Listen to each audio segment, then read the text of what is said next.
ఒకరోజు వేదవ్యాసుడు నిద్రిస్తూ ఉండగా ఆయనకు కలొచ్చింది. ఆ కళ మనసును కదిలించేలా ఉంది.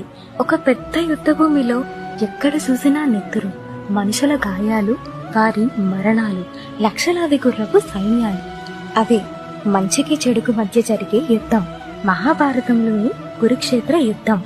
మంచికి ఎప్పుడైనా తోడుగా ఆ దేవుడే నిలుస్తాడు, ఒక పెద్ద సైన్యం అక్కర్లేదు అని నిదర్శనగా తెలియజేసే కథే ఈ మహాభారతం. ఇది 10 రోజుల పాటు సాగుతూనే ఉంది.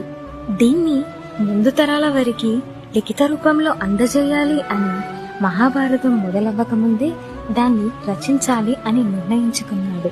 ఇది రచించటానికి ఒక్కసారి కూడా ఆపకుండా మన నోటి మాట సమయంలోనే రాసేవారు కావాలి అని విఘ్నాలను తొలగించే ఆ విఘ్నేశ్వరుణ్ణి పిలిచి ఈ కథని మొదలుపెట్టారు.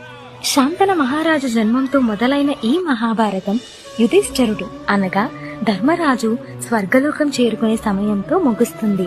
అన్నా తమ్ముళ్ల మధ్య ఒక పదవి కోసం జరుగుతున్న పోరాటం. సత్యం బ్రూయాత్ ప్రియం బ్రూయాన్ నా బ్రూయాత్ సత్యమప్రియం ప్రియం చా నానృతం బ్రూయాదేశ ధర్మ సనాతన. అంటే నిజం చెప్పాలి, అదే సమయంలో దాన్ని మధురంగా చెప్పాలి. కఠినంగా నిజం చెప్పొద్దు, అలాగే మధురంగా ఉన్న అబద్ధం కూడా చెప్పొద్దు అనేది సనాతన ధర్మం. ధర్మం అంటే ఏంటి?